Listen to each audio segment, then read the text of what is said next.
It is such an honor and a pleasure to have you here, Michael Davis, director of awesome movies such as Shoot 'Em Up, a compelling trilogy of male suitors seeking the love of their life with 8 days a week, 100 girls, 100 women, also known as Girl Fever. Thank you for taking the time to talk with me today about your process, your experience in the industry, and all things story in Hollywood. Thanks for the intro. I also like the fact that you described those teen romantic comedies as a trilogy because they are kind of roughly stitched together. Anyway, I'm excited to be here. I'm gonna get a little spicy. I'm actually just more impressed that even in those movies, the you managed to get Carrie Russell some side boob and nip in your film when she's 23 there, which that's pretty impressive. Not many directors were able to get uh, elicit that much confidence out of their cast in order to do that. I talked to Carrie and well before we shot the scene. I also said that she should talk to her representation, and I basically said that I wasn't really there wanting to shoot the nudity. It's just that the angles that I wanted, I always hated it when they did something that didn't look realistic, like they were covered up Mhm. or it was more of a technical thing. And I said that we really weren't going to be shooting the nudity, and you really don't see that much. It's only in a wide shot, which is really about the kid jumping and these jump cuts of him landing on top of her, that I just didn't want the shot to be ruined because you could see that she was wearing a falsie or something like that. And the fact of the matter is, she was totally understood, totally up for it. It was really interesting when we filmed. It was basically Carrie, Josh Schaefer, the actor, the cameraman, and then me. And then when I was in there, I kind of turned away. I didn't even really see her. I only saw the kind of the action of the kid.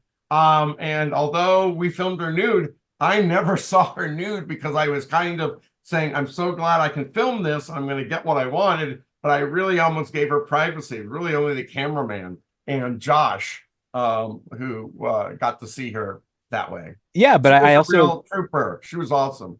yes, and I also appreciate the fact that it was tasteful. I mean, you do that. You open the movie, of course, with the wet T-shirt, which is the best wet T-shirt scene on film. Well, you know that I actually won what is called an Anatomy Award for that on the Howard Stern show. That's And it was fantastic. really, Howard was on, I can't remember who. Oh, he's talking to this guy, Mr. Snap. Mr. Skin is the one who gives out the Anatomy Awards. He always, every year, does the best flesh scenes or sex scenes in movies. And Howard Stern asked him, so, Mr. Skin, what is the best wet T-shirt scene in the history of cinema? And he says, well, obviously, it's Jacqueline Bisset in The Deep. But a close second would be, Carrie Russell in 8 Days a Week. And I thought it was funny. So I haven't won that many awards, but I did get an Anatomy Award for Yeah. 8 Days a Week. What I also appreciated is in 100 Women, you also do kind of a similar thing with Erin Bartlett, where she it almost felt like you were making fun of Titanic at the same time in that Oh, sequence. I didn't really think about that, but I could see how you would think that. No, it's more like, because I went to art school, I was an illustrator, Mhm. and so there is sort of sometimes a little bit of anecdotal, true to my own life stuff in there, and so that was probably why that happened. Yeah, but I mean, I like the fact that you came at these stories in a very different perspective because I mean, this is at the turn of the century. There was a lot of kind of teen sex comedies kind of coming out. Yours was not so much focused on the actual act of the sex, but basically coming to finding like legitimate love, affection, and reciprocation. So my question for you is like, what inspired you to pursue that angle for these types of stories? The origin of it is that I was a struggling screenwriter, and I had gotten my first really writing assignment. I had been hired to write this thing called Little Monsters, which is basically all these little young monsters for Sony. I think it was when Amy Pascal had a production company. And I really liked the script I had written, the first draft, and I got fired after it. And I was really depressed.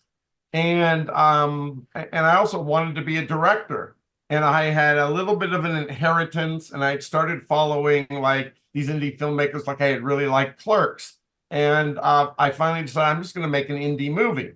Now, and everybody knows that I'm a big James Bond fan, and they were wondering why is the guy from 8 Days a Week getting to do a big shoot 'em up movie? Well, anyway, I was a big action guy, but I wanted to write something that I knew I could do for very little, basically a limited location.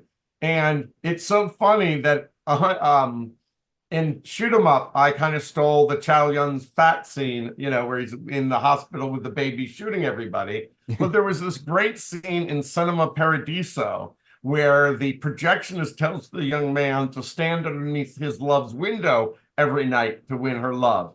And I always thought that was really romantic, but at the same time, it wasn't the greatest commitment because he could always leave in the morning and get breakfast, go to the bathroom. He's only out there at night. What if somebody did it 24 hours a day, all the time, all summer long? That's a really romantic gesture. And I also am a big fan of the Hitchcock movie Rear Window.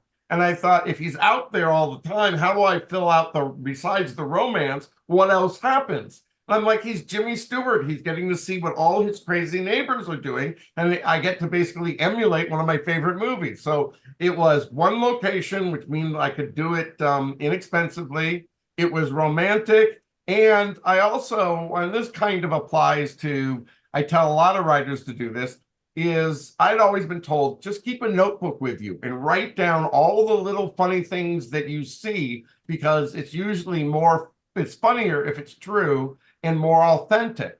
Like one time I was at the Barnes and Noble, I'm digressing, but I was, It's it's okay. helpful.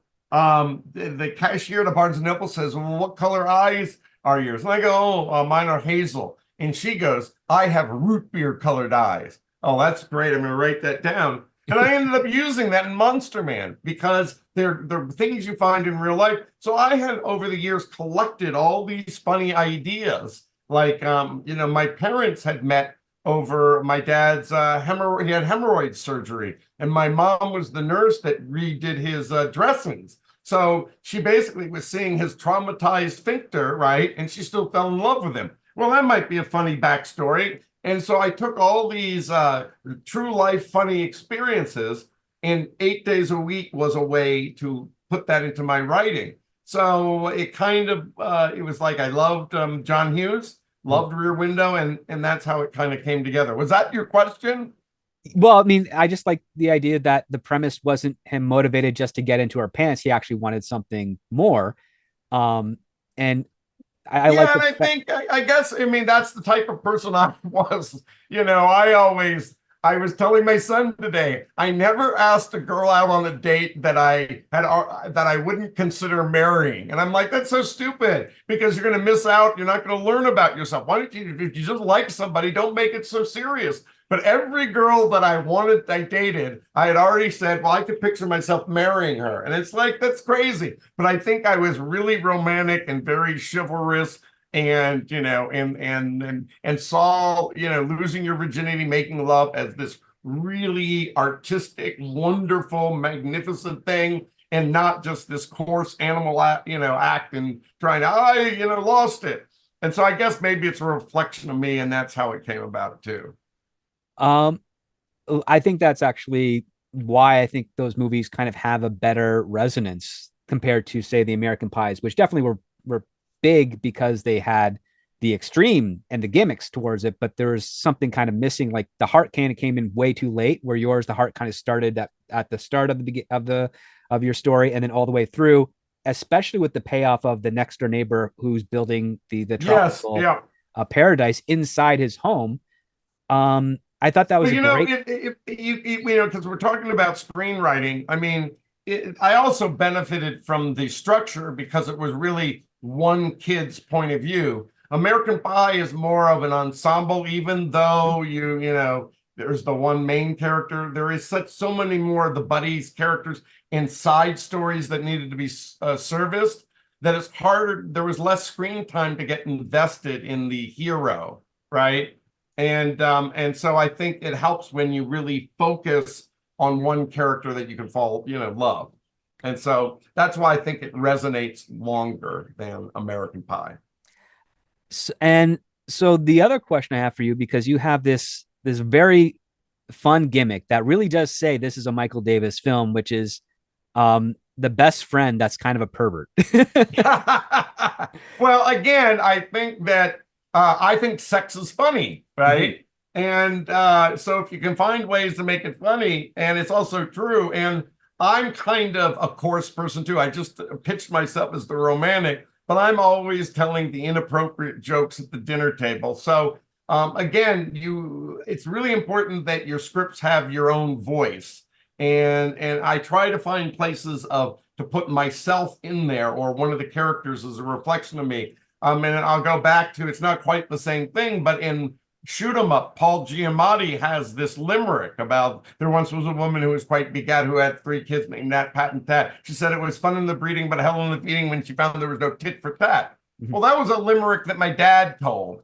And so I just put it in there because it sort of was timely because, the woman had just given the baby. But I also just love it because it reminds me of my dad. And hey, I'm making my big movie. I'm going to put an anecdote from my dad in my big studio movie.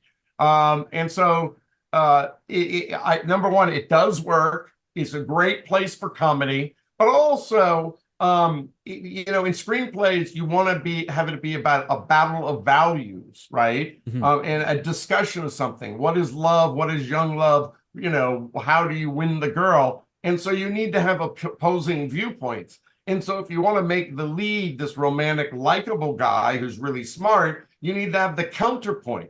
And so then you have to go in the exact opposite of being romantic. You get this gross, just go for it guy. So, I mean, if I were writing a different kind of screenplay, like let's say it's a cop story, right? And you have the cop, the young, idealistic cop, and then you need to discuss what is his point of view. You put in the cop that's kind of corrupt, who's always kind of cheating, planting evidence, or not following the rules. That's how you get a conversation going in the story. So it's sort of like just good story structure that I had that trope of the funny coarse buddy character. and and so some of the ideas, I mean, the watermelon gimmick was quite inventive. I'd never seen anything or thought of anything like that before. Kind of predates the whole American Pie aspect. They saw. I mean, I don't want to go into it, but I think that they had seen 8 days a week. It was a year and a half before. But I've said this before.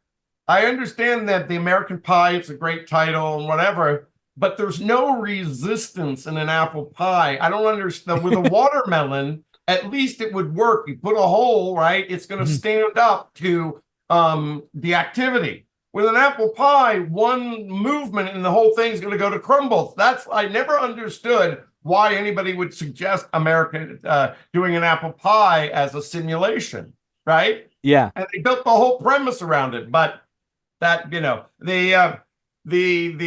watermelon was when I was in junior high. I read a penthouse letter, and a guy said he had tried to do it with a grapefruit, and so I figured, well, there must be a fruit thing out there, and since then, I always like funny things related to sex. There's people with a balloon fetish. You can find a fetish for almost everything out there, and that's what's kind of funny and sometimes weird or sad. But I just think anything that's interesting and eccentric, I like to put in there. Which again, that and also you had the electric toothbrush joke. You had the Oh, come on. I gotta believe I'm not the only guy that thought that the toothbrush kind of felt like a vibrator, right? well, I Right. mean, I it mean, is. there It must be functions the millions same of way. people that thought that, right? No, you're definitely not. It definitely functions the same way. I don't know how many people actually thought of actually implementing it in the other Yeah, way. that's true. That's true. But there's that. I mean, I laughed at the joke where what is his name? Rod um Which is is always funny. I just like the fact that he's this guy who's like the horny, and you name him Rod. oh, no, you It's named him Matt. funny. His name is RD Rob, which Oh, you're talking about RD. I thought about Rod. I named in another character. Wasn't there a Rod character in 100 Girls or whatever? But RD yes. Rob, yeah. But with Matt's character where he basically I trips some breakers with his electric sex toy. Oh, yeah, yeah. Well, you always have to. That's totally unrealistic, but you Yeah. need to like a button on a scene. You know what I mean? Yep. And so that was just, an easy way to do a button. Um So the other I do part, have to insert R.D. Robb, was in A Christmas Story, right? yes, And yes. he was the kid whose tongue gets stuck on there. So he was primed to be in one of these teen comedies. I love R.D. Oh no, he's fantastic. He was also he reprised his role again for the Christmas Story that came Yep, out just last yep. year. It He's was he's excellent. also very successful, I think, movie producer. He's directed. I Mhm. think he's worked as an agent or a manager. He's still here in Hollywood. And he ended up marrying a girl who was like the head of acquisitions at Miramax, and they actually met because I took 8 days a week to Slam Dance, and they met up in Park City. And it makes me wonder whether RD would have met his wife if I hadn't have made 8 days a week. That's a great story. Yeah. To continue that with the relationships, because you also mentioned your father with his story, the hemorrhoid, and also the dirty limerick.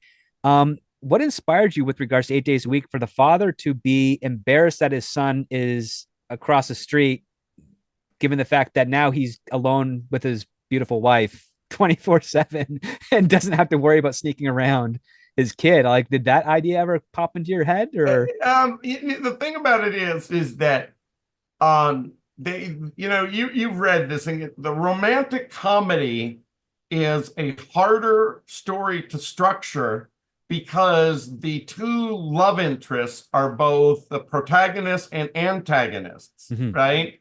You don't have an overt bad guy. You don't have your Darth Vader. You don't have your, You don't have a what's the third guy? party that's unless it's a love triangle state. Yeah, unless it's a love triangle. But if it's just a straight romance, right? So you need, what are the obstacles, right? And who are going to cause trouble for the character? You need conflict. And because I knew the story was going to be basically a romance, but it was going to also be like Rear Window, and I was going to have a lot of sub stories, right? Each one of the sub stories either needed to create conflict or mystery. And so obviously, having the dad be against him, right? I mean, Mhm. even his friend R.D. Robb says, I think this is a stupid idea. Everybody is trying a roadblock. The older woman next door who tries to seduce him. Well, if he ends up falling for the older woman, he's no longer going to be the romantic guy. So that's kind of an obstacle to his goal, the seduction of maybe going and learning from an older woman. Each one of those sub stories are kind of are conflicts, and so it first came out of a need to fill the story out, and have each one of those sub stories relate to something about love. And I also wanted to make the dad kind of a dick because I wanted to have the sub story of him kind of making up to the hero's mom because their marriage has lost its spark. So it didn't really come, that one didn't really come about from an anecdote of my own parents. It came out more of actually a story structure need.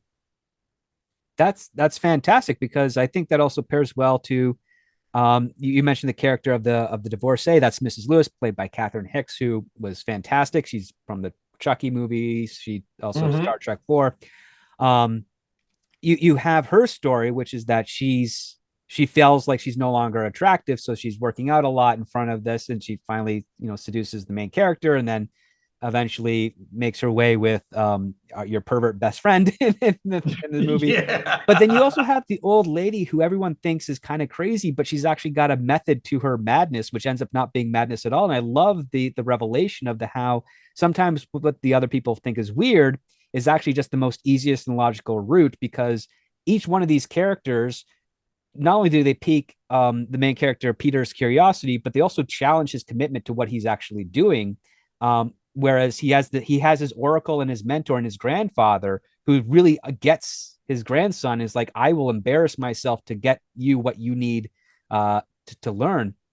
And I was just curious about the old lady on the neighbor who, when she says, better radio reception in her Studebaker, that's why she Mm-hmm. goes out there. Her best friend, who's a little senile, she goes on the roof to guide her to Yes. visit at her home. And then, of course, mowing a lawn at night, well, it's cooler at night than it is during the Yeah. Yeah. day. Yeah. Um, all of these things, they came from your life, or are they also just things that you would want to do one day if you're like, if I didn't have to do this at 12 noon in the morning to mow the lawn, I'd do it Well, at night like a normal person. um, I'll tell you that like the character that always drives around the block multiple times, Yes. that came from my childhood. There was a guy that lived across the street from me, Mr. Bonanno, and he, whenever he came home, would drive around the block.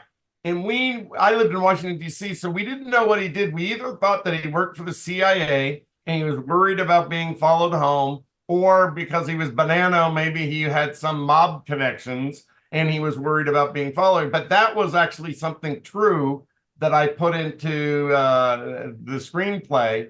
I think, but so some of the stuff it comes from, yes, real life stories. But I'm also the woman sitting on top of their roof was more like, well, I'm stuck in this one location. What can I do that's sort of cinematic or a little bit offbeat or a memorable image?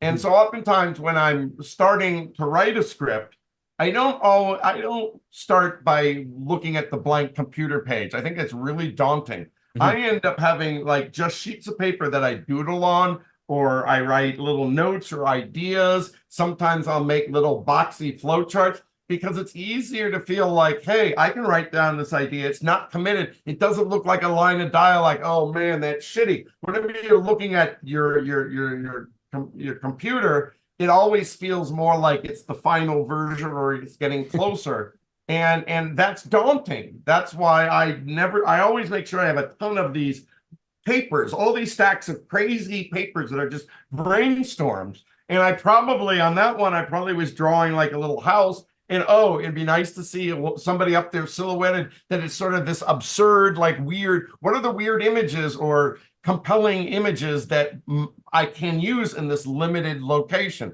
And that's probably where her crazy idea came across. I probably came up with this sitting on the roof first, and then I go, but you can't do one weird thing, just do multiple weird things. And then the cutting the grass, and then I needed what was the logic behind it that you found. Mm-hmm. And it just came from that, just jotting down ideas. It's I guess having talked to you about it is these scripts are sort of a combination of my voice, true things that have happened to me, then understanding story structure and understanding what I needed specifically to fulfill that story structure problem or challenge, Mm-hmm. and then just doodling and brainstorming ideas that would be great for imagery. So when it comes to 8 days a week, when did you know in the screenplay that Erica, what was the moment where Erica finally fell in love with Pete? Oh, well, it's again, I talked to you before the show that I'm a big fan of this John Truby, Mm-hmm. right? And he has this thing that the character has to have a first, second, third, and a self-revelation. And he talks about characters needing to their self-revelation is when they realize that there was some life philosophy that they had gotten completely wrong. And in the story, he's saying, I'm going to prove myself to her. I'm going to stand underneath my window. I'm going to prove my love. I'm going to be there for her all the time. She's going to see how great and dedicated I am, and all these things showing her how great I am.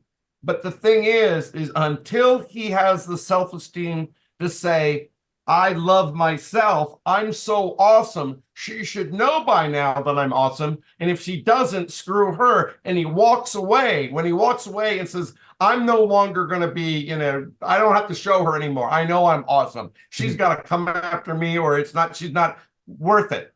For me, that was his self-revelation, and it goes against all of his other philosophies. He has to realize, I need to protect myself. I need to love myself before I'm capable of loving somebody else. And so then when he leaves, and we talked about this before, when she realizes that constant companionship that she had relied on is gone, and all of a sudden she feels lonely, and he has so much more depth than her boyfriend. That's the moment that she realizes that she loves him. And this is what's so great when you get a premise that is working on all cylinders, is the whole imagery of the movie of the guy standing underneath the girl's window. It's very iconic. You see it 100 times in the movie. Well, then when you cut and you see her standing underneath the window waiting to see him to prove her love, it's such a great, strong image that you don't need to say anything because the whole movie is about that. And then for her to prove herself, you just need to do one shot that is symmetrical to the whole other movie, and the cinema tells the emotion. And so that's that. But the thing is you don't need to see that in the movie. It's when you're writing it. That is like one of those moments where your story verifies that you've done a good job and you've picked a good premise, because the premise keeps giving and giving in a multiple variety of ways. And you go, oh my God, yeah, this is going to work. I love it. This is a great moment. And it comes not from you, it comes from the story. The story idea just keeps giving. I always like this. At one point I read these two books on writing, one by Stephen King and one by John Irving. And I'll start with John Irving because I think his is less helpful for screenwriting. But he likes to figure out every detail in his story before he starts writing, because it's all about the language for him. That he wants the all the sentences to be art forms. Mm-hmm. And then Stephen King had this line. He said, I always, when I write a story, believe that story already exists. It's already out there in the ether, out there in the universe. And I'm basically a radio that's capturing that signal to broadcast that story, that idea is already out there. And so when something like the idea of, at the end, now Kerry Russell will stand underneath his window to prove her love, that makes me think, yeah, that idea was already out there, that I just need to capture the signal like a radio in the Stephen King example. Yeah, it just seems that with Stephen King, because I've read a lot of his books, he keeps getting a different signal when he's going towards the ending. It seems. Well, I think I believe I obviously am a big person in planner and structure, and I don't like to write a story unless I know the ending. But I do think that if you're doing suspense, sometimes it might be better that you have a general sense of how it might end. Mm-hmm. But you could probably keep your audience guessing if you yourself as the author are guessing. So I think that's why he does it. But I do believe in the craft of screenplay that you got to know your ending, before you can write your script. So I'm probably a little less like Stephen King, but I do think when these happy things where your screenplay speaks to you and it's not work to get ideas, it's such a joy that your writing is the premise is worked out so well that the ideas just keep coming at you without you doing any work. I do think that applies to the radio example of Stephen King. Do you find that in sometimes when you're writing and also when you're talking with other writers that it's more of a conversation between the writer and the screenplay than it is the writer just writing the screenplay in some cases? Mm-hmm.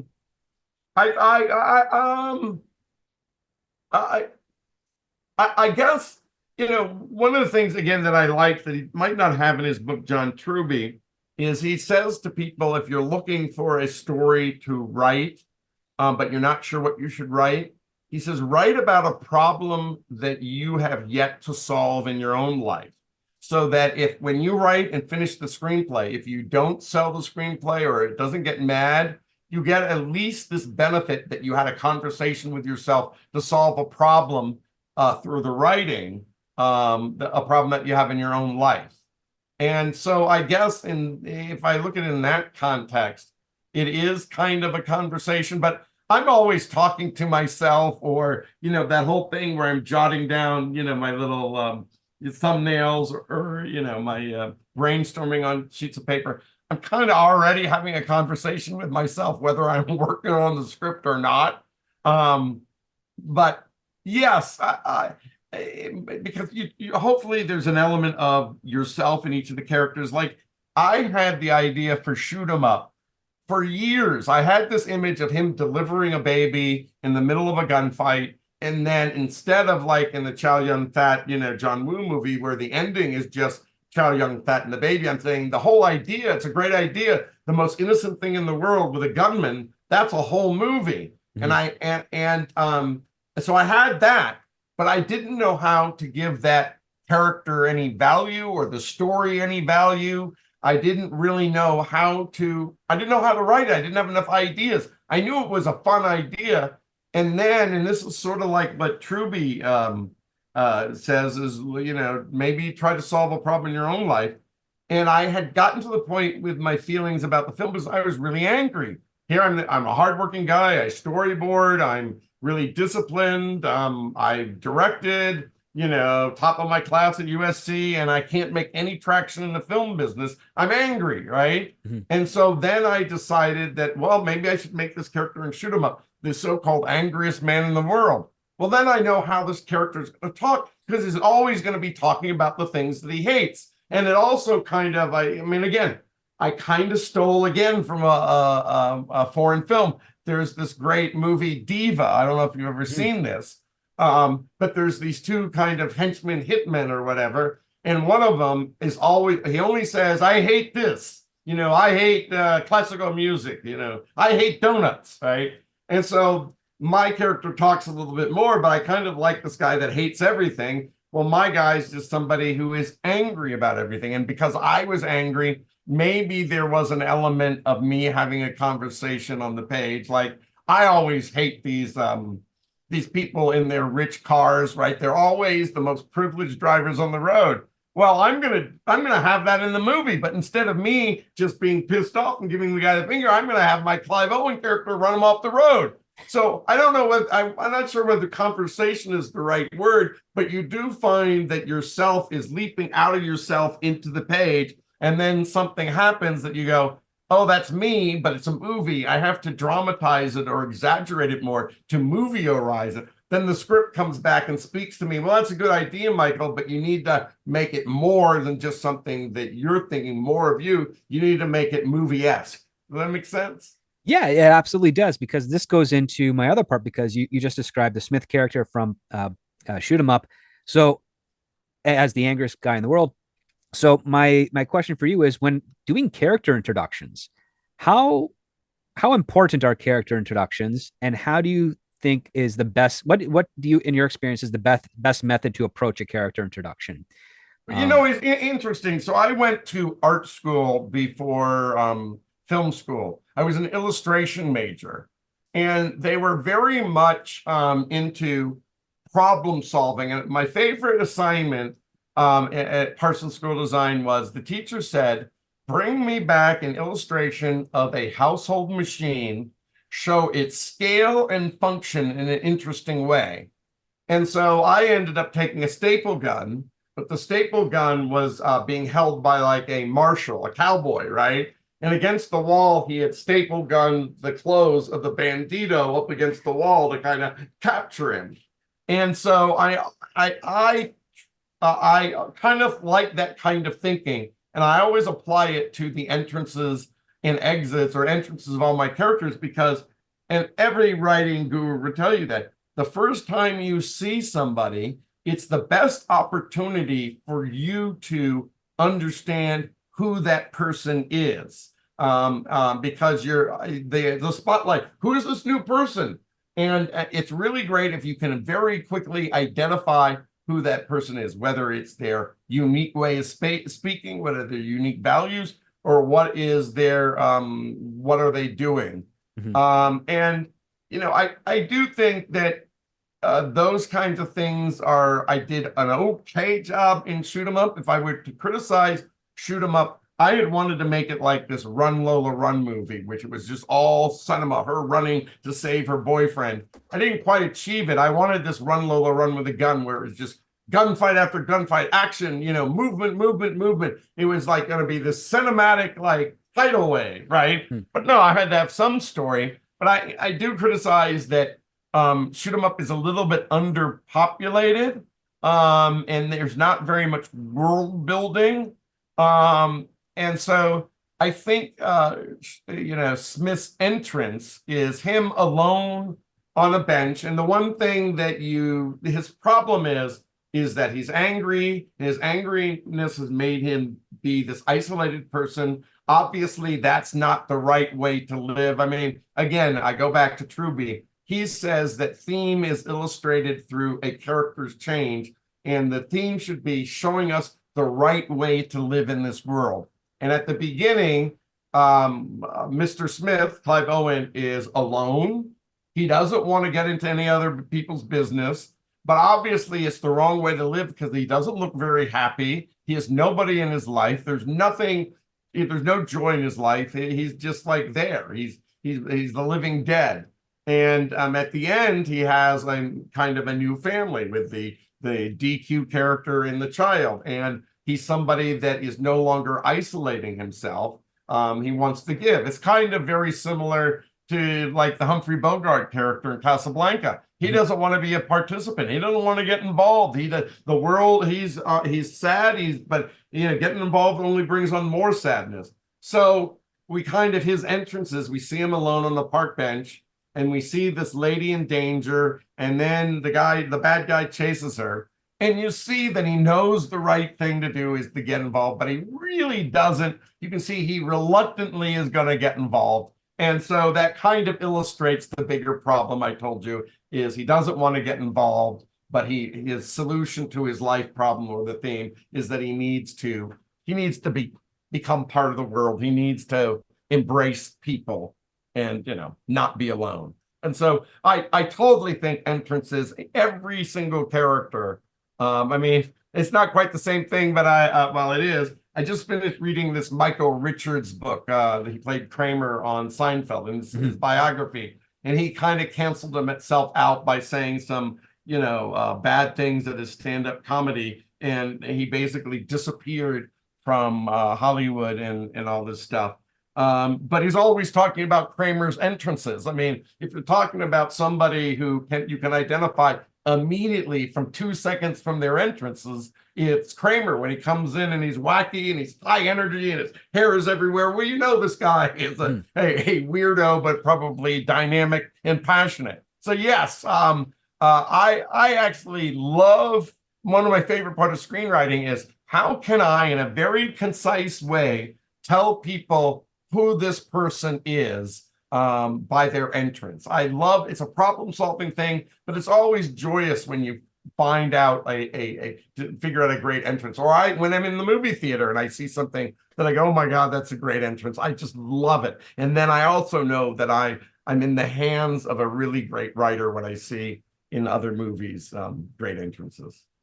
I'm of the same way because I've seen some projects, film, television, books, and whatnot, where you get a character entrance that is kind of soft, and then the action for them to do good is actually encouraged by another character. As what I liked about Shoot 'Em Up and what I like about other movies is that in the case for Smith at Shoot 'Em Up, he makes the decision to go and do something because he knows it's the right thing to do. He's not told by any third party, and that's what makes him, and that's what conveys to us as the audience that this is the hero. Yes, he's reluctant. He would like to refuse. He would like to stay away. I mean, I think his first word is an F-bomb. And yeah, and well, the other thing I think that is also helpful, if you look at it as an extended entrance, I love the fact that when he's shooting everybody, he's saying that he hates the guy with the ponytail, yeah, and you get to see that he's got this point of view. And so, yes, it is the moment of his entrance. But if you look at that opening gunfight, it is an extended entrance because you get to hear his value system. You see how angry he is, but you see also how caring he is. And so, yeah, again, that's how dialogue can be an entrance. You know who he is when he goes, I hate your ponytail. It doesn't make you look young, hip, or cool when he shoots off the ponytail. You kind of know who the guy is just by what he's saying. yes, you actually do this also in 8 Days a Week and 100 Girls, where you have played by the same actor, the obnoxious guy who either spits or is chewing loudly. Johnny Green's the actor. Yeah, and he's great as the antagonist to your main characters. You also have another callback to that with Clive Owen, Mr. Smith, taping up the guy who slurps his coffee and then does the afterwards. And I'm like, that's funny because it's not a dialogue scene; it's all onomatopoeia, but it really conveys exactly how Smith thinks of this guy. Well, that's another example. Is I freaking hate that. I hate when people go, I even hate it when you notice when you watch any TV or movies where somebody is drinking something, they always make the sip louder than it is in real life, and it's annoying. But the sound designers want you to hear that we didn't forget to put in the sound effect, right? Mhm. But I do hate people that do that sipping. And I was really excited recently. I was rewatching Curb Your Enthusiasm. I'm a big Larry David fan. And I saw in one of the episodes, and it was filmed well after Shoot 'em Up, that he had, I think it was Larry was upset with the sipping sound someone else was making. It was when he was doing a putt. And I was like, Larry David hates the same thing I do. And he made a joke about it, but he did it 4 or 5 years after me. I was like, maybe Larry David saw Shoot 'em Up. Well, Shoot 'em Up is something of a cult classic because it's incredibly fun film. Um, I like the fact that you make fun of both perspectives of the political Second Amendment issue as well. I also like the fact that you also make fun of the idea that yes, there are definitely a portion of people out there who are gun lovers just because it gives them a sense of power they would never have without it. And then there's also those who have a lot of power, or at least a lot of restraint, and understand the respect that a gun brings with it and the responsibility that a gun brings with it. I liked that dynamic because it very much hit all the talking points and also all the other things that aren't talked about when it comes to guns and violence. Um, how did you decide to approach that? Like, because there's so many opportunities for other directors just to put in a single narrow point of view on such a social concept. You decided to hit a whole broad spectrum of them because, well, from my take, it was very fun to watch all those different perspectives. But interesting is that ultimately, I'm a anti-gun person, Mhm. very pro-gun control, very concerned about the gun violence in our country. But I do think that the politic of the movie in some ways is ambiguous because I'm somebody that love gun violence movies. I don't want to see it in the real world, but as a fantasy element, I love watching action movies and gunplay and James Bond with his Walther PPK. Mhm. But that doesn't really, makes me a hypocrite, right?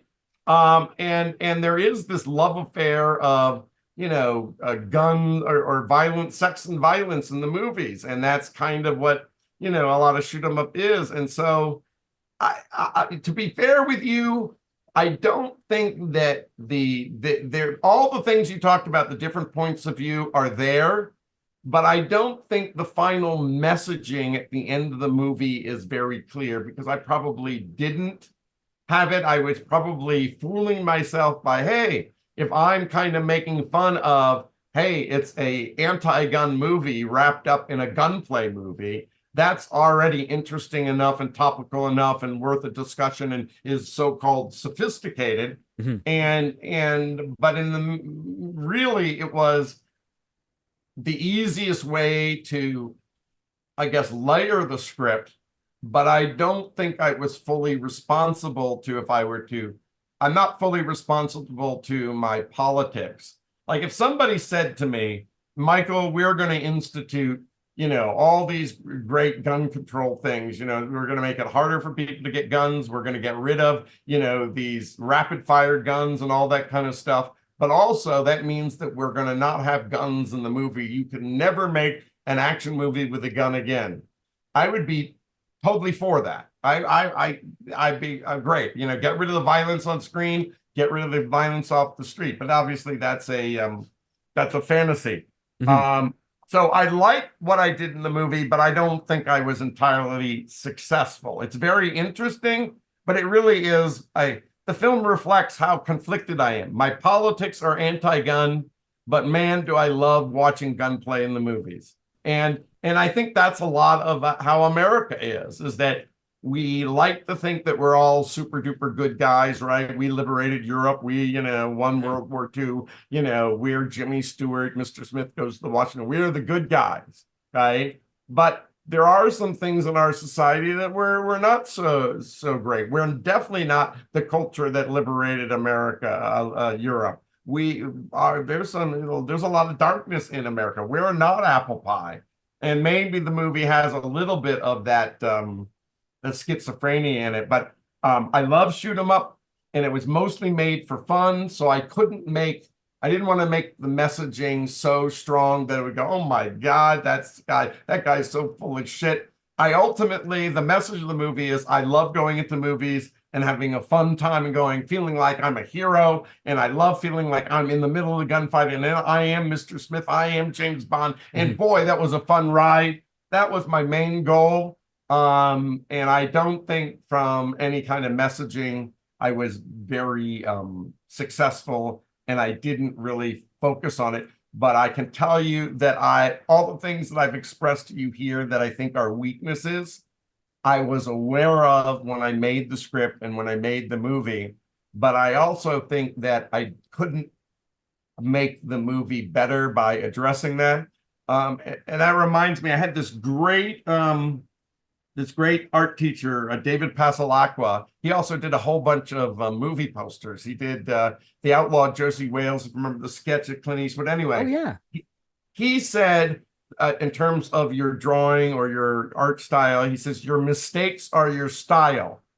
And I embrace that because I think the things that are weird or aren't perfect in movies actually make them more interesting. I always say, like Woody Allen, okay, he's great with dialogue and very witty, but he's not very cinematic, right? Mhm. Well, if he was more cinematic, you might not focus on how well his written word, his dialogue is. So his mistake, his lack of cinema, is actually his style. Now you go the other way. Michael Bay doesn't have really, rich characters and great dialogue, but his cinema is so freaking amazing, and the photography is amazing, right? Yep. And so he goes overboard. His mistake actually is his style. And so I think that ultimately I told you I thought I underpopulated shoot 'em up. I probably didn't work out the messaging in the script that well.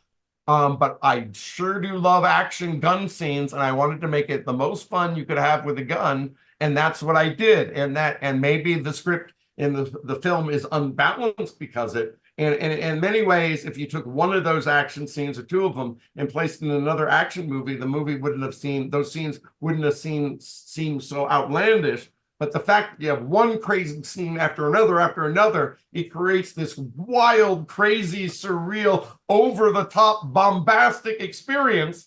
But that's what I wanted to see because it's just fun. And so and you see, I'm a loud guy, and the movie's loud and silly and fun, but that's who I am. And so your mistakes are your style. By not having a super rich, deep story, I put all my emphasis on the fun action. Might be a mistake, but my mistake is my style. Does that make sense? It makes sense because I think actually that mistake kind of benefits the movie overall. Because I think if you did try to put forth that type of message, doesn't matter what type of climate we're in, I think it would take away from the fun that you were trying to get across. And I think the fun being first, which is something of a style that I see in all of your films, is actually probably the better approach either way. It doesn't matter if it contradicts your own personal politic. It's the fact that your heart is saying it's got to be fun. Yeah, well, and that's the thing. I really, it flabbergasted me. Like, Netflix is coming out with Rebel Moon. And it's going to have spaceships and action, and I'm like, I love that stuff. And then there's no humor, there's no lightness, and everything is so dire. And I'm like, I want to have it. If you're doing science fiction, you got to have something that's fun, right? Right. And I just get so tired of everything being so dark. And I just want that feeling when you come out of the movie where you go, man, that was a ride. That was fun. I feel pumped up. I escaped the problems of my life for 2 hours and I just went on this ride and I had a blast. There are not enough movies that do that. Well, that comes down to my other question, which is a lot of the main characters that you and utilize really do have a lot of morals that overlap with the traditional role model type. So one of the things I was wondering is I've known significantly that a lot of films and television has had a large decrease in traditional role models. Um, what is your approach to trying to have fun with the role models while keeping them definitely with conflict and flaws and whatnot, but still have that core value to play with so that you can get them onto the path? Because you mentioned Don Truby's theme about finding the best way to live in that world. Right. That Well, that's a role model message. And it's interesting. There's two ways to look at it. Uh, I think I probably would be more successful if I had there were a greater range of story types that I love, right? Like I don't like the gangster movie. I've seen The Godfather, but I don't really need to see it again because I don't like people doing making morally bad choices even when they know that it's look, everybody gets killed. You can tell, Michael knows it's a bad choice to be sucked back into that mafia world. He knows it's going to end badly, that it's going to be all this, this heartache. Why are you doing it? And it's not that you're a smart guy. You can do anything. I don't like morally ambiguous characters because, and maybe because I'm stunted, I'm not as sophisticated. I always, when I was a kid, I wanted to be the hero. I love James Bond, maybe Superman, and all this kind of stuff. But if you look at it, I started my early part of my career with Peter Gould, who did Breaking Bad and now did Better Call Saul. And Peter is a much better writer than I am, is because he's more interested in more genres, but he's also more interested in human nature and that there are a lot more gray areas that I would like to write about. He's more interested in drama, and that's where most of the time great stories come from.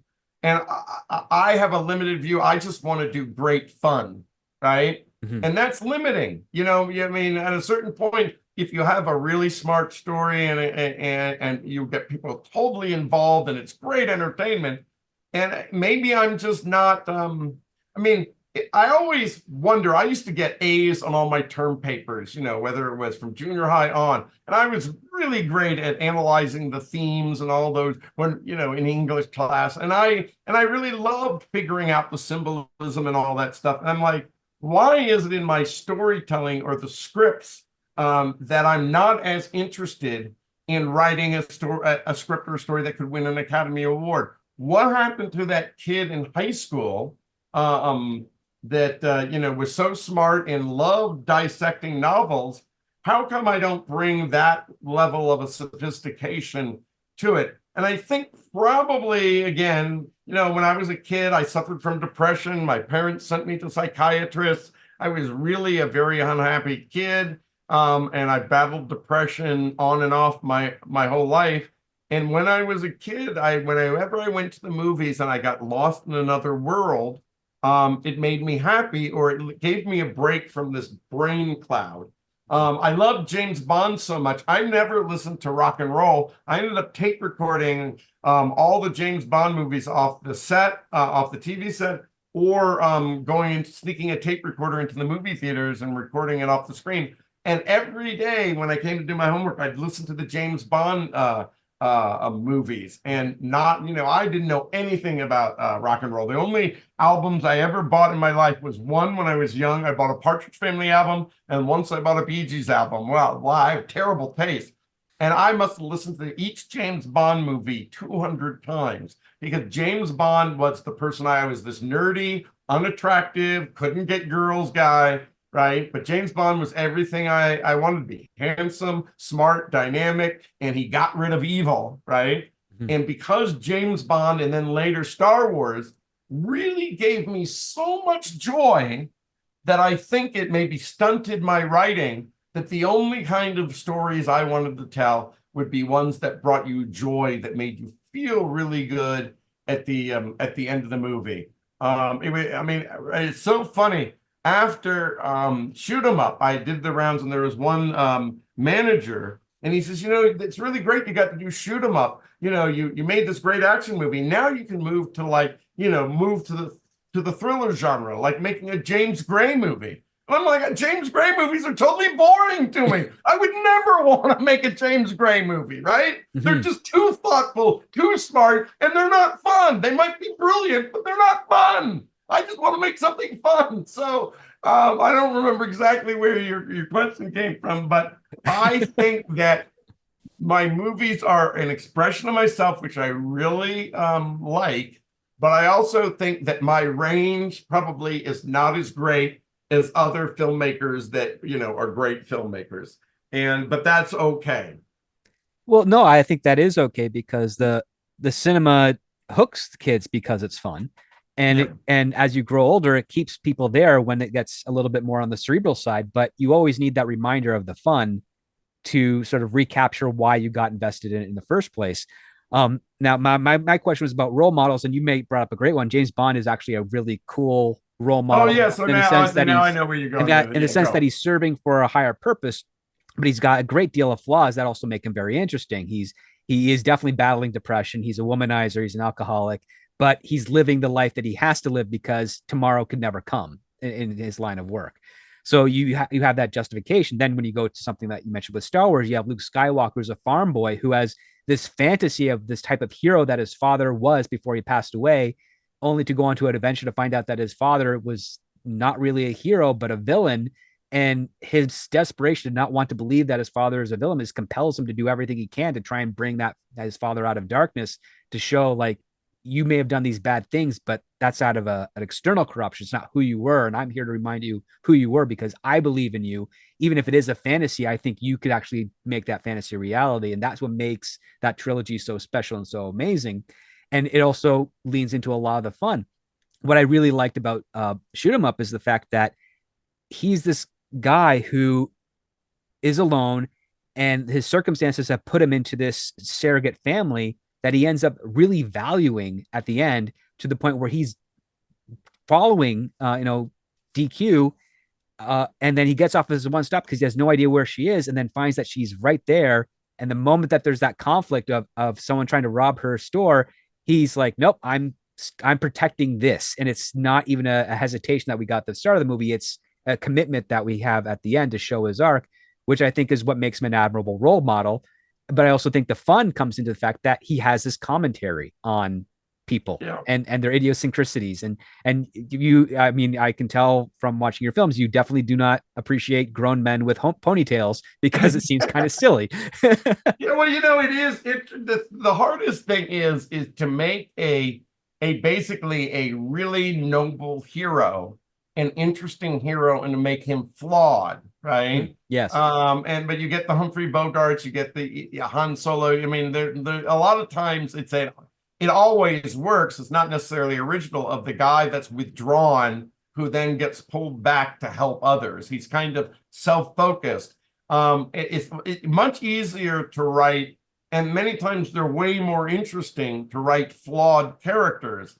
So every time I have written an action script, the big challenge is, how do I create a character that fits the goody good guy that I like to have, the James Bond, the hero type, but how do I make him interesting and flawed so that that the character can actually travel some emotional distance and actually change? And it's a harder thing to do, and it's harder to make those type of characters rich.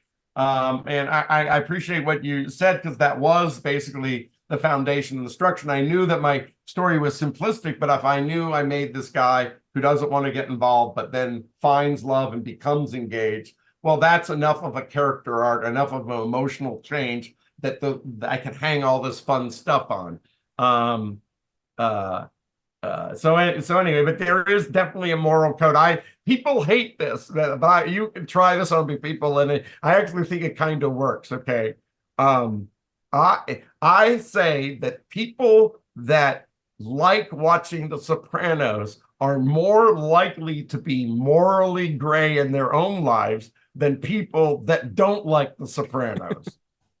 And because I don't like watching corrupt people doing corrupt things, right? Right. And my everybody who gets mad at me for asking that question are people that know that they like The Sopranos and know that they're morally a little gray, and I kind of call them on it, but they don't want to be pegged that way. But I think it's kind of interesting. If you like watching The Godfather, if you like watching The Sopranos, and you have no problem, you're relaxed around morally corrupt people, you're more likely to be swayed than somebody like I know this is really silly, but this is how weird I am. I don't like, if I go to a store and I buy buy something out of a bag, I am nervous, even though I'm never going to shoplift. I'm nervous going into another store with an open bag because I'm more likely to be seen as a shoplifter who would stuff something into the bag. I'm nervous. I'm not going to shoplift, but I'm still nervous carrying another bag. I'd rather take that bag out to the car and go into the store without a bag. I mean, that's obviously an extreme and really weird and nutty, but That's a um, good idiosyncrasy to have because there's a character to explore with that. yeah, Um, and I remember, I know this is so silly, but in third grade, there was this kid that was always bullying people and shoving people around, and nobody was going to do anything about it.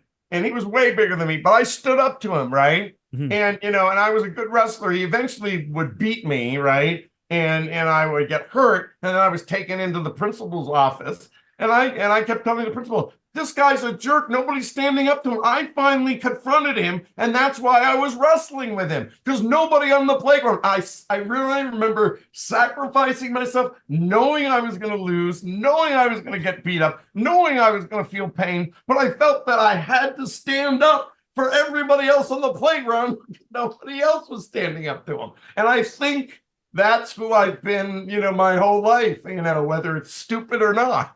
And so my characters are that way. Well, your characters are also really like you use them in ways that facilitate something that people recognize but never really think about. One of the things that I really thought was kind of funny, especially in 8 days a week, is Peter and his grandpa are out front and they're peeing on his father's Yeah. flowers, and Peter's got the normal stream, and then the grandpa's spurting out because of a prostate issue. Yeah, yes. And you don't often see a lot of people pick up and convey that type of joke. It's usually like they'll keep it simple, we'll just have even streams. But no, you decide for the grandpa, he's an old guy. He's not going to be peeing normally. And it's a very funny visual joke that tells you a lot about not just the movie itself, but also the people making the movie, because not many people would think, oh, let's throw a prostate joke in here in a touching, a touching moment between, Yeah. grandfather and grandson, kind of pranking the old man in the middle. Well, you reminded me two things I wanted to say. And I always liked this because, I wish I said you were talking about entrances and exits, right? Mhm. And it's always good that even if it's the smallest character, if you can give them an entrance that lets you know a little bit about who that guy is. And I always love at the beginning of a shoot 'em up with the guy comes in with his Camaro and he sweeps in, and then he gets out of his car, right? He opens the door, and all this trash and crap falls out of the car. And I know I'm somebody that I throw my fast food wrappers and my cans and my energy drink cans, and it's only after a while do I get a trash bag and clean it out. It's a dumping ground, right? It's somebody who doesn't really care about their property. They're not persnickety, right? They're kind of obviously not sophisticated. They love their burgers, they love their fast food. And I just love the fact that the guy's so intent and he gets out and all this crap falls out of the car. You know who that guy is the moment that happens. If you didn't have that, you'd go, well, he's just an angry bad guy with a gun. But now you know a little bit more about him from this funny visual, right? Right. And I like that. The other thing is, which is always a good trick, is when you're first creating your story and you have a character that's really quirky or funny or has the best lines of dialogue. And I always go, well, maybe I should make that guy my main character or take all those quirky traits and give them to the main character because I hate the straight man main character. And they say a lot of times when people, especially early screenwriters, when they write their scripts, their main characters are boring because the main character is kind of the writer himself. Mhm. And the writer isn't very good at self-criticism or poking fun at themselves. And that's why the main character is boring. The easiest thing is you take the funniest or most interesting or quirkiest thing in the movie and give it to the main character, not the secondary. Even if you think the secondary character should be funny, you'll come up with something else that's funny for that person. Give the weird, quirky stuff, right? As often as you can to the main character. I mean, like I told you, like in that movie Diva, it's only a second character that says, I hate things, I hate that, I hate that. He's the same. But what isn't it more interesting if you have a main character that is always talking about what they're angry about? It's a great trick. And you might not notice it as you start building the story. You go, okay, but my main character is just still kind of boring. I was going to go back to, because I made some notes before this. So one of the earliest writing assignments I had was to rewrite this kids movie, Prehysteria. I was doing Prehysteria 2. It was a stupid premise about these miniature dinosaurs that these kids befriend. And Mhm. I was asked to rewrite one of those scripts a week before production. And it was basically this little girl who befriends these miniature dinosaurs, and her family has this failing business, which is a putt-putt golf course, right? And I'm like, okay, I'll do this, but how do I make this little girl, just a regular little girl, interesting, going against the big bad person who wants to buy up their putt-putt golf course, right? How can I make this an interesting experience for me? And I don't know if you've ever seen this movie, Breaking Away. Have you ever seen this movie? Sounds Um, very familiar. Anyway, if you see, it's really great. It's about these townies that are going to compete in this bicycle race against the college kids who are the snooty college kids.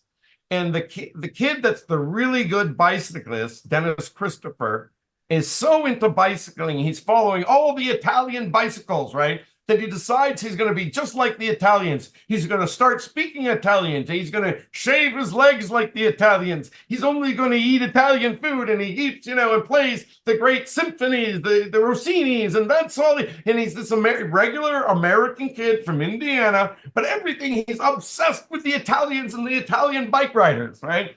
And I always liked it because they made this main character eccentric. So I said, okay, well, what could make this thing fun? So the little girl is a putt-putt golf course. I said, how can I make her interesting? I said, well, golf was invented in Scotland.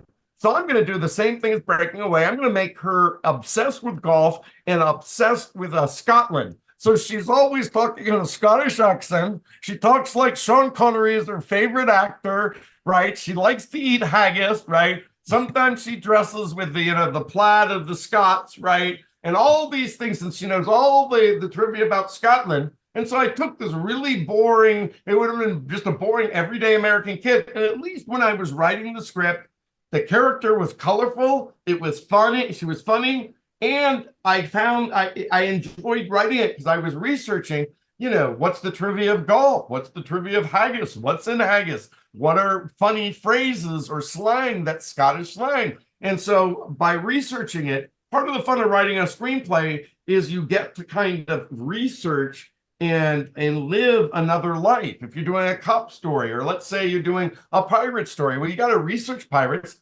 Your research transports you into another world that while you're writing the script, you get to go someplace else. You get to learn things you wouldn't get to learn. And that's one of the fun things about writing. And so, again, but you also have to find the hook that makes you excited about what you're going to write. And sometimes it's like the trick I did with the Scottish and the Italian thing, or just doing the right research or adding the quirks. Anyway. Well, one of the quirks I really liked was in 100 Girls with the character of Patty, because this is a girl who we get this idea that through one of her opening monologues is that she's referred to as a good time or a slut, and all she really wants is just something more real. And I'm just I never really thought to kind of approach a character like that. When I was starting out, I'd never approach a character like that before, and to see that on the screen, especially played by a fellow Canuck like Emmanuel Shiriki, who is always She's wonderful. great, isn't she? What inspired you to actually give that level of depth to a female character in 100 Girls? Well, again, you've probably done it a million times. The trick of it is that you create and this happens often with the entrances, is a character that you think you Mm-hmm. have identified the type. And then the best way to make that person richer is to find a way to find out that they're not what they really presented. It's peeling back the layers of the onion, what's underneath. And you always try to, I always try to, is you start at one place, but how do I reveal the character, or how does that character change? And it just, again, comes from story structure. It just makes sense that you create a character type, but then you want to do something more with it. It's just to me, it's like gravity. You pick something, and then how do I make it more or different? Or and often the great thing about stories is that you always want to surprise people. Mhm. And so I'm always going, well, everybody knows the good guy's going to win at the end of the story. What can I do to surprise the people? And so oftentimes that's what I do is it's like one type, and then they turn out to be the other. I mean, even like in 8 Days a Week, the dad is really kind of a jerk, but at the end, he kind of learns from his son and is more sensitive, a little bit better listener. He's a better husband. He's more romantic. You always want to, whenever possible, you don't want anybody and the character static. You want to see how they evolve, Mhm. right? That's what's always interesting, and that's how if you don't know how to fill out the middle of your script, you go, well, how are the characters changing, and what are the steps of the change? And then, because they can't go from point A and point D, they need to go to B to C. What are those specifics to get us here? And all of a sudden, by asking yourself those questions, you start coming up with ideas, and then you go, that's a good idea. What's the specific? And then all of a sudden, you filled out the content when you didn't have any content. And again, how I was talking about how I like doodle, on the sheets of paper. Well, oftentimes I'll have a flow chart. I don't know if you can see that, right? Yep. But ultimately, I might have flow charts of each character, right? So I can see where the character changes are. So I'll have multiple streaming lines so I can track the change, because I like the graphical idea that stories they're building blocks to stories. So sometimes I actually like to visualize the building blocks so I can see the structure before I actually write, because it's harder to build in. I don't want to build the structure later organically as I'm writing. I want to know. It's like architects. Mhm. You have the whole blueprint of the building before you build it. These little sketches are like my blueprint. I But can see the form. well, one thing I appreciate about the blueprint or the outlining process is the fact that that is where you actually can experiment and not actually commit to anything. So it allows you to sort of have that organic development, so that once you actually kind of separate the wheat from the chaff, you've got your core story, and then that's your referral when you're going to draft. So Yeah, yeah, and how people you see in the movies or even other people, they put up their 3x5 cards on the wall, and mm, yeah, they can shift those cards around. It's still kind of a pain in the ass to tape it up or tack it and then move it and tack it around. It's still cumbersome. When you put it up on the wall, I still feel it's not quite committing to page, but you're committed to more. But because this is so sloppy, mhm, right? If you all of a sudden say, you know what, this is not working, you don't feel like, oh, I did all this work and now I'm trashing it. You're very comfortable trashing it. This is shit. I'm going to start over again, right? right. Or sometimes I'm right, I have it, and the next day I go, I can't read my handwriting, and it's a little, not sure what I wrote here, and I have to do it again. But by doing it again, sometimes it's like a form of, how an actor memorizes his lines by, Mm. just reading it and reading it. By re-diagramming it, I'm kind of rehearsing the story in my head, and sometimes adding more detail because I get an idea as I'm doing it. So sometimes I'm redrawing this graph over and over and over again. And then I get so good that when I'm driving in my car, I don't bored driving. I can think about my script. And I can go through the story scene by scene or sequence by sequence, because I've sketched it out so many times. And then I can start thinking about the story better because I've kind of rehearsed it. And I've Mhm. also found that it's the same mindset, or the neural pathway that's burned, is because I storyboard all my movies, which is very similar to graphically sketching out the set. I've rehearsed the whole movie in my head because I've drawn every angle. I've made the movie in my head so many times because I've drawn so many panels and I can see it in my head.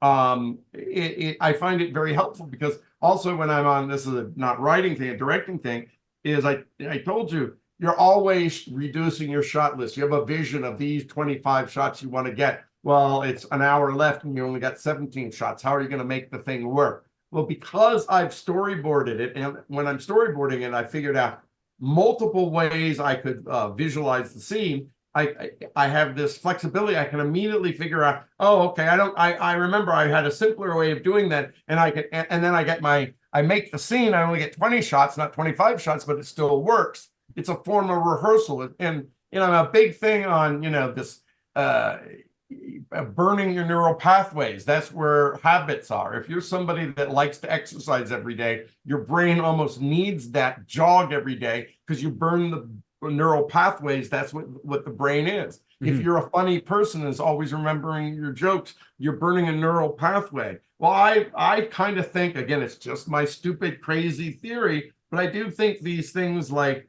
blocking out your story with these little graphical sketches is burning the story into your neural pathway. But, But that also then makes it kind of, I mean, to your point, it's a good exercise to have, especially in a career of telling stories, right? You want to be able to know and spot some of the easy mistakes almost reflexively, avoid them, so that yeah. when you do come across a harder mistake, you actually know what angles to take at that, and then you can work your way at it. Yeah, and I don't know. I know I have friends that, oh, I started that screenplay and I stopped after 30 pages, right? Or Mm. I wrote the first 7 pages and then I stopped. Well, that really feels like a failure and an abandonment because you actually started moving towards the finish by putting it on a page. But by figuring out the story in a very sloppy way, if I abandoned it, I feel like, oh, I just abandoned all those doodles that I made. And I don't feel like I have this document living forever on my computer of my unfinished screenplay that I either didn't think through enough or I started on but didn't have the commitment to finish. And why did I even take the time I wasted time writing 30 pages. That bothers me. I wasted that time. I don't have that burden because I figured it all out on a place that I can abandon very easily. I don't. No, I think that's good because it's basically prioritizing the level of effort. It's like, okay, if I can sketch this out really quick and I get to the finish Yeah, line, I know it's worth something to pursue. If I can't, then I'll toss it aside. Maybe other ideas from that didn't work there will work somewhere else.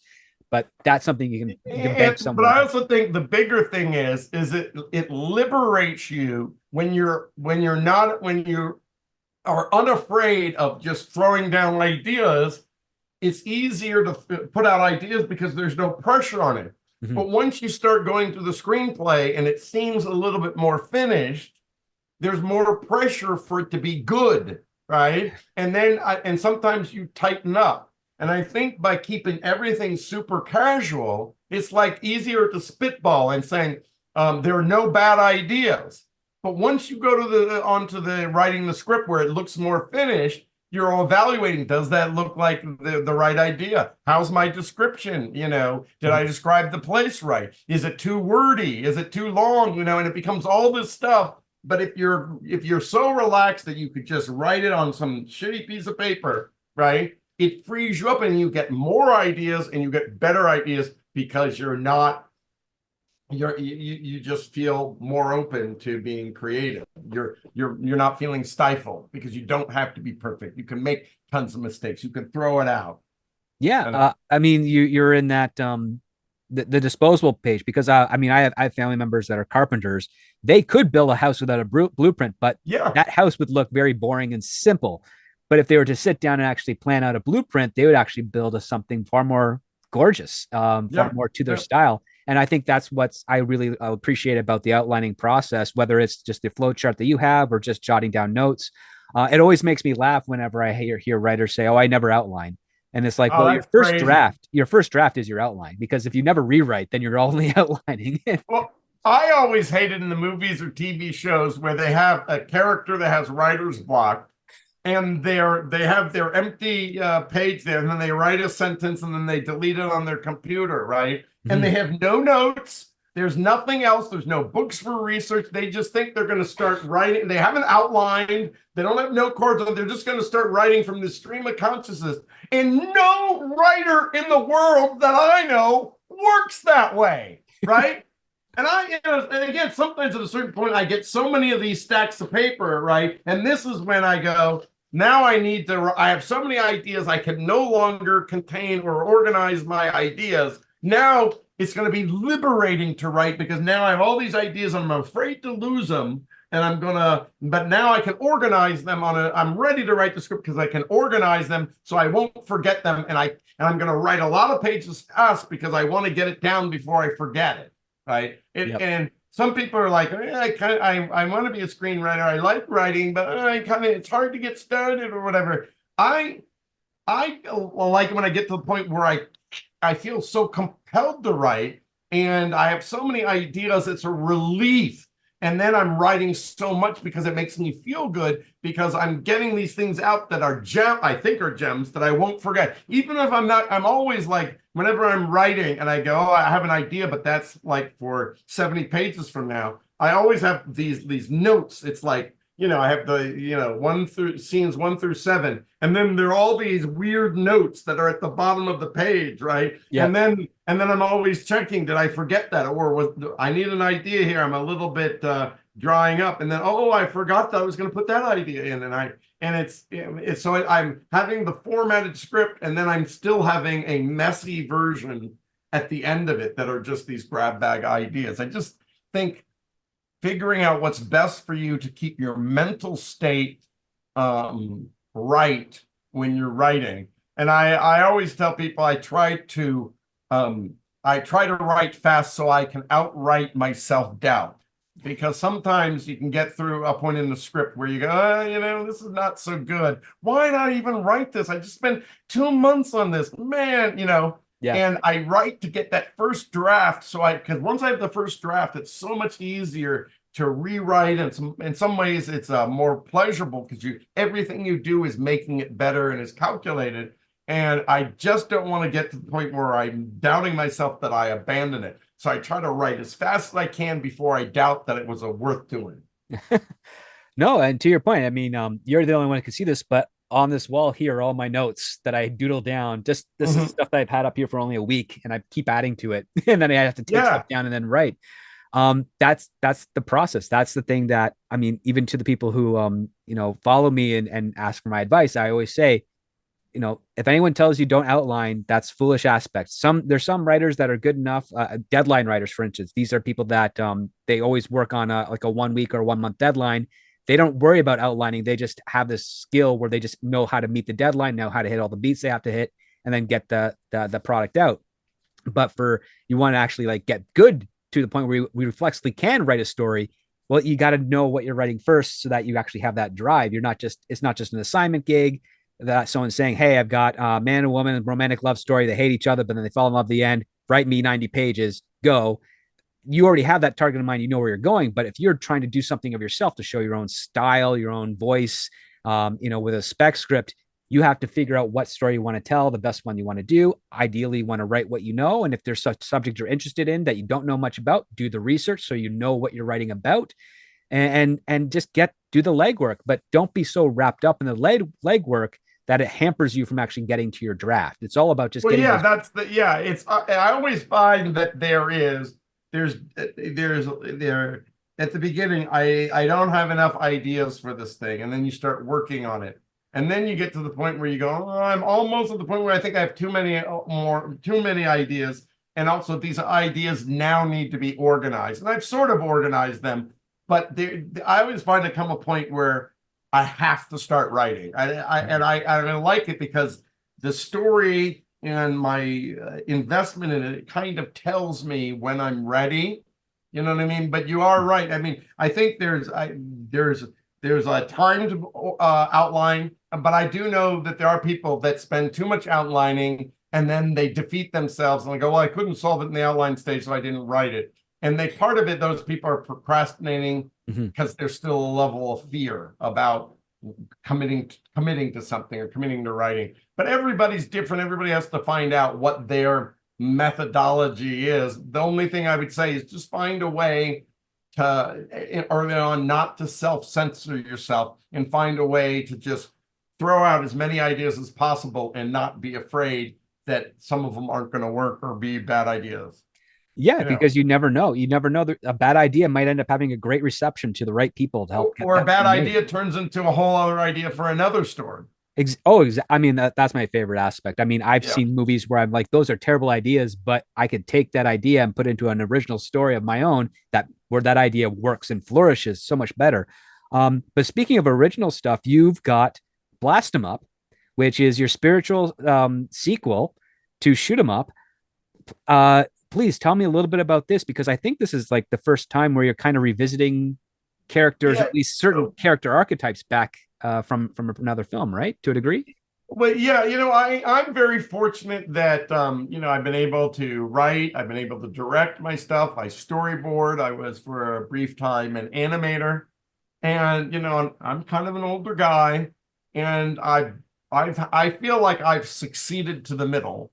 The great thing about Shoot 'em Up is I feel like I climbed Everest. I got to direct a studio movie, I got to see that experience, but my favorite thing in the entire world is creating stuff. My second favorite thing is talking about creating stuff like what we're doing right now. It's Yeah. my favorite thing. And I just like making stuff.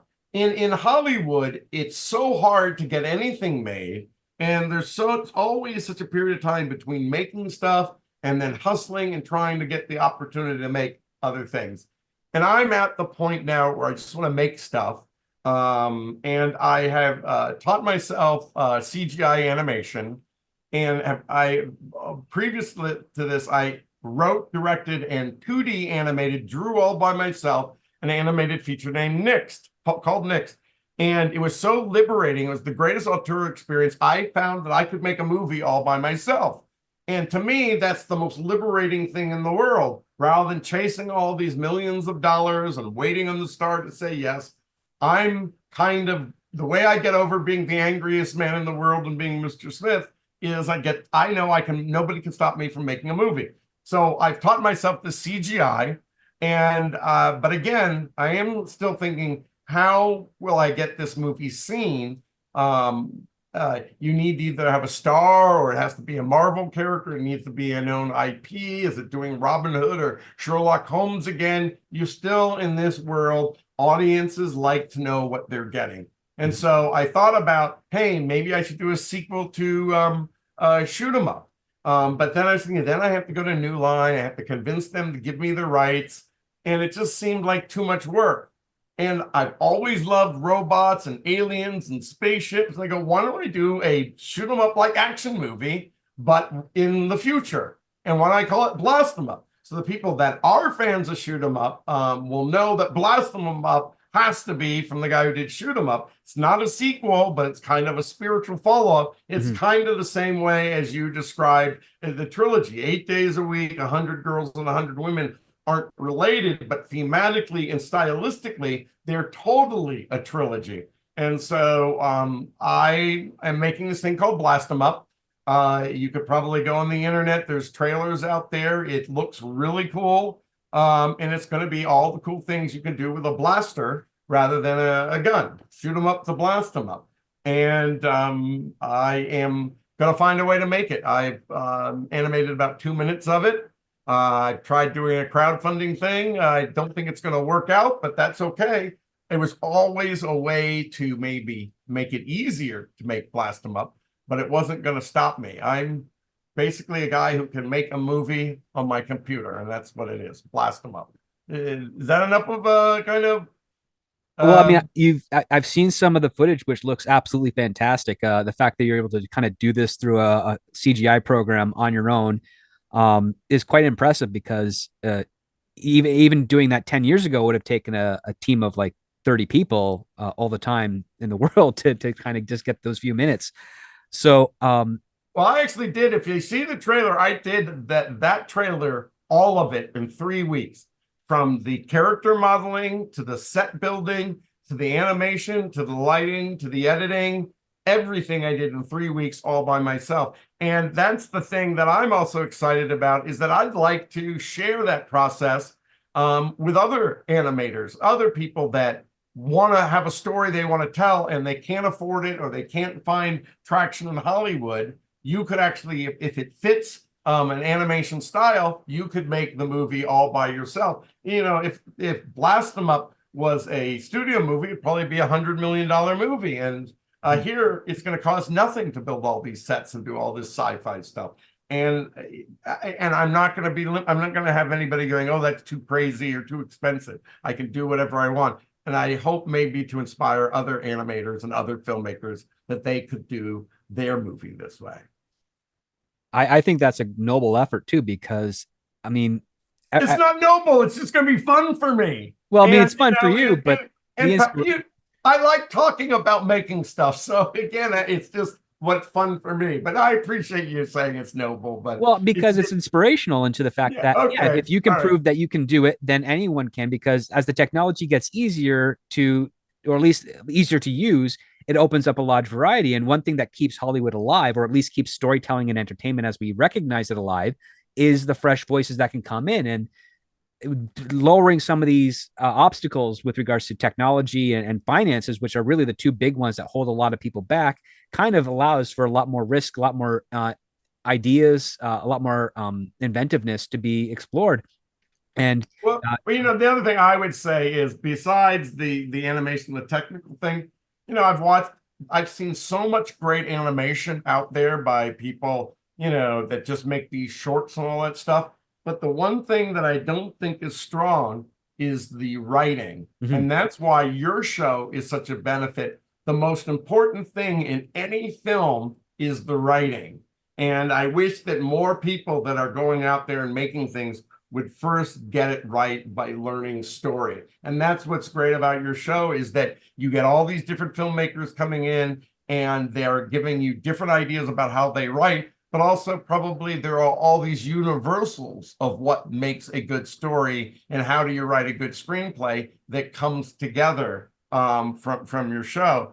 And getting people to understand story is the most important thing to making anything entertaining and Well, anything. it's how you connect with people. I mean, that's it. Just like with dating, what do you do on a date? Well, you're exchanging stories, either about yourself Yeah. or about your experiences. And the better stories you have, the more entertaining you have that night to go on to another date and another date.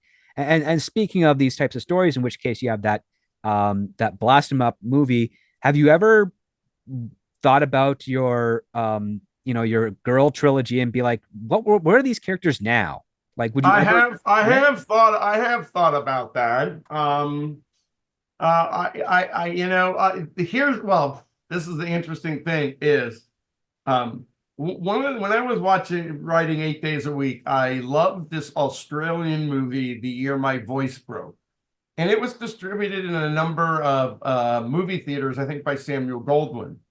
And so that made me think, well, hey, if I make a coming of age movie, it could be an independent film and get in the movie theaters. Well, because it was Australian, it was a foreign film, that made that coming of age story a indie film for the theaters. Because my movie was American, it wasn't really an indie film.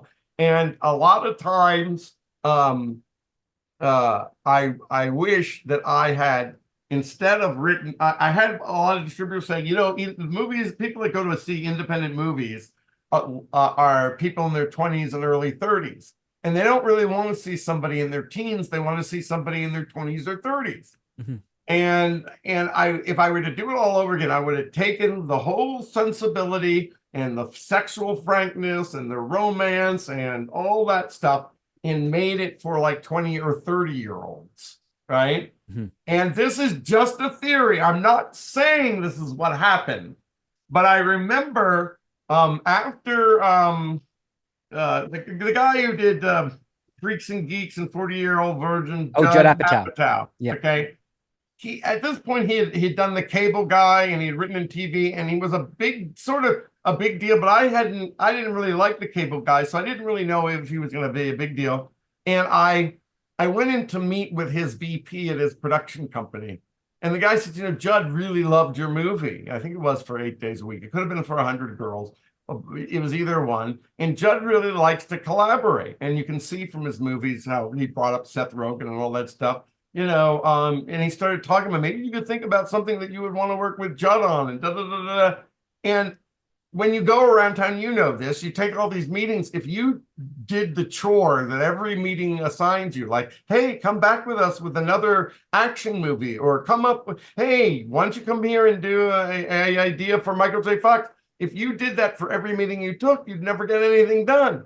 And I didn't like the cable guy. I didn't know what his sensibility was, right? Mhm. But when I look at all the great stuff that I love from Judd Apatow movies, they have the 8 days a week sensibility, but he was smart enough that he could make it for characters that were old enough that you could get stars or semi-stars. And it wasn't like, and for the movie going audience of people in their 20s or 30s, get to see people in their 20s and 30s being funny, not a teen protagonist. And so I kind of feel like I had this really, I was a good writer with a good sensibility, good storytelling, very funny, very adult, very R-rated, but I had a huge blind spot that I should have made the movies for the audience was out there. And I think maybe some of my movies inspired Judd Apatow to do all of his great stuff, because Michael's stuff is not commercial. Too young of a protagonist. If you just take that sensibility but make it with older protagonists,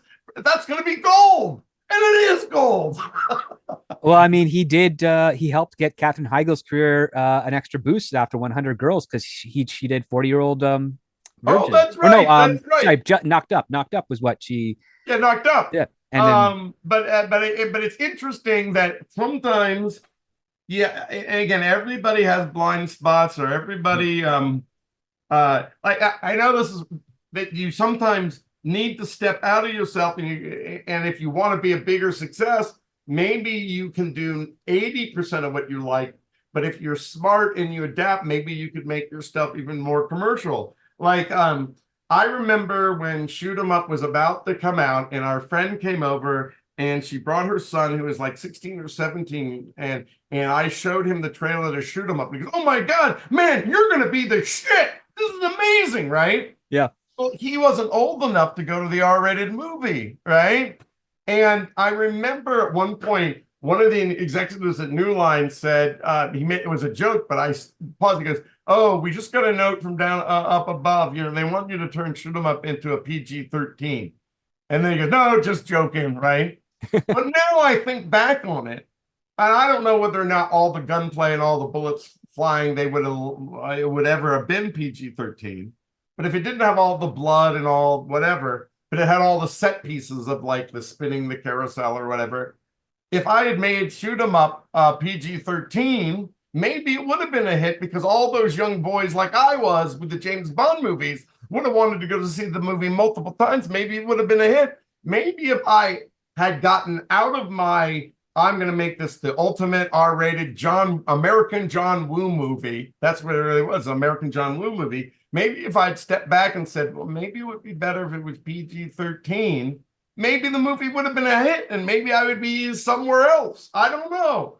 But so I guess the moral of that story is always be aware of blind spots and what your goals are, and there's a balance between achieving your artistic vision versus what you want to achieve from a career and a money-making thing. And sometimes they go together, sometimes they're at odds. And I think that I'm more of an artist than obviously a business person, that there were a number of times I made decisions that were more artistic rather than business oriented. And maybe if I had been more business oriented, I would have been more of a financial success. I don't know. Well, I mean, But something to think about. there's plenty of business people in Hollywood. There's not so many artists nowadays. Yeah. So I think you're a good thing. Maybe you just didn't have the best partnerships on the business side, which, I mean, that's the case for a lot of people. It always is, but you definitely have a great mentality and heart. You have great taste. Yeah. I mean, again, when I saw Shoot 'em Up in theaters, me and my friends, we were all doing the Toronto location game, like, oh, that's Adelaide and King Street over by Roy Thompson Hall. Well, that's Queen Street right by the punks scene. We all had a blast watching it, and we were in a packed theater. Everybody enjoyed it. When you find out a few months later that didn't perform so well, you're kind of like wondering, well, what the heck's wrong here? Clearly, it's got to be a marketing thing or something of that Well, that's angle. a whole other conversation. But again, even if I were to discuss all of the things that I believe went wrong with the marketing, it still would make me look like somebody that was giving excuses. And you know, you can't rewrite history. I guess the thing that I am glad about is that um like a year ago, this guy Space Ice made this new review of Shoot 'em Up. The movie was made 18 years ago, and there's still some people are still reviewing it on the internet, Yep. and when I was doing my Kickstarter, one of the best moments was somebody wrote me and he said, my wife and I went on our first date. Our first date was to go see Shoot 'em Up, and we loved it. And then we started dating and we got married 3 years later. But prior to getting married, and even now, every year on the anniversary of our first date, we watch Shoot 'em Up. And then he said, when I proposed to her, instead of an engagement ring, I did the thing with Clive Owen with the trigger guard on the gun as the engagement ring. And I did that with my wife. And we watched the movie once a year to celebrate our first date.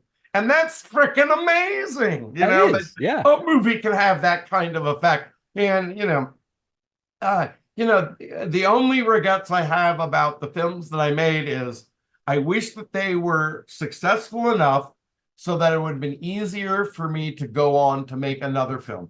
I mean, I live in a modest size house, outside of Los Angeles. I just like making stuff. And the one thing that's frustrating is getting the opportunity to make something. I don't care about the premieres or stars or all the goodies that you get. I just like making stuff. And that's one of the things that has made me happy is with the animation, I nobody can stop me from making another movie. And I think that's really great. When all my peers and friends are in 79, I'm hoping I'm 79 sitting at my computer making another movie. Well, I actually love this talk. I've taken way too much of your time so far, but I've been loving listening to all your advice, your experience, your jokes. Um, Well, I have to say, whoever's listening to this, you guys should watch all of the Script Doctor's videos because I've always found by listening to people that are in the business or reading books in the business, it gives you through their experiences, you get their experience and wisdom of how to make it in Hollywood. Their anecdotes can become your anecdotes or surrogate anecdotes about how to do things. And I think it's a great thing that you're doing here. Watch all of his shows. well, thank you so much. And everybody should be following Michael Davis on the socials. Checking out, I mean, as the time of the recording this, the Kickstarter campaign is still there, but you know what? It's not, whether it succeeds or not is not going to stop you from making a movie, which is actually the best advice. The only time you fail is when you give up. You don't want to give up. I can't wait to see how Blossom Up shapes up and when it gets ready to be released. Please make sure I'm actually going to be annoying you for the rest of your life now. On a fairly regular basis because I've enjoyed this conversation. I hope everyone listening has enjoyed this conversation. Um, Thank you for taking the time. I'm going to have way more questions for you down the road. I'm going to bring you back for some more Great. I can't wait to great come back. anecdotes as well. But I want to thank you again for sharing your wisdom with all of us here. And never forget, guys, when it comes to great story, it all starts with the script.